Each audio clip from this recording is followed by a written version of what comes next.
Now there are certain terms associated with the pendulum. First is the period of oscillation, also known as the time period. So this is nothing but the time taken for one oscillation. We have seen what do you mean by one oscillation. So how much time it takes for one oscillation is known as the time period.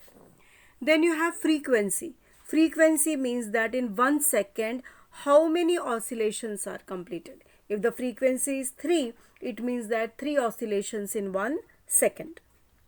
Then you have amplitude. Amplitude means what is the maximum distance it covers from the mean position. The mean position in the figure was O. From O to A it will go. This is the amplitude. Distance O to A or distance O to B is known as the amplitude.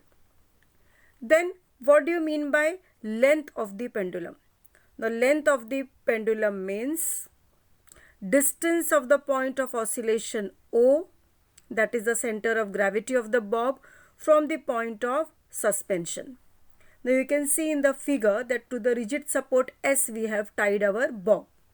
So the distance between O and this S, the perpendicular line, is known as the effective length of the pendulum. But we will take the midpoint of the O, the mid of the O, because at the mid, because O is a, bob is a sphere. So where is the center of gravity of the sphere? Whichever is the center of the sphere. So center of the bob to S is going to be the effective length of the pendulum.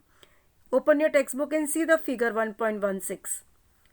Okay, see the bob when it is straight down at position O. Then see the center of that bob where exactly O is written in a point. From that point till S is your length of the pendulum. Now let us see the relationship between the time period and frequency.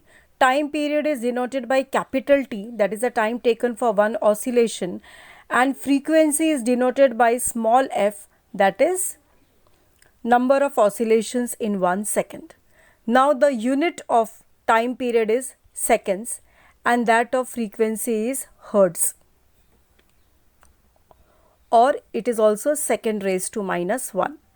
And the relation is that both are reciprocals of each other, that is f is equal to 1 upon t or t is equal to 1 upon f. Now we will see how to find the time period of a simple pendulum. It is very simple. You can see in the figure the pendulum is shown. You have to take a stopwatch, and it is very difficult to measure the time taken for one oscillation. So what we will do, we will set the pendulum into oscillation and measure the time taken for 20 oscillations using the stopwatch. And then your time period T will be whatever time you get for 20 oscillations divided by 20. If you record the time for 30 oscillations, then time taken for 30 oscillations divided by 30, that will be your time period.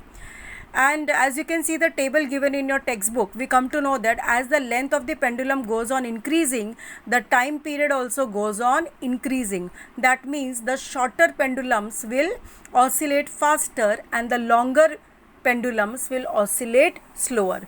And experimentally it has been found that T is directly proportional to root of L, and that means T square is directly proportional to L.